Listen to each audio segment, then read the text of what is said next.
At the Hernia Center of Southern California, we take care of a lot of athletes, both professional as well as recreational athletes. As the Ironman finisher and athlete, I take pride in taking care of my athlete patients to try to get them back to their athletic activities as soon as possible.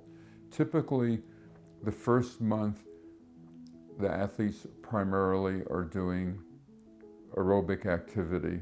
Within a month, they're usually starting weights, and I've had people race within 6 weeks to 2 months after surgery. In any event, we will provide you with an individualized personal recovery plan that will bring you to your sport both comfortably, safely, and we will see to it that you will have your surgery done properly and with a very speedy recovery.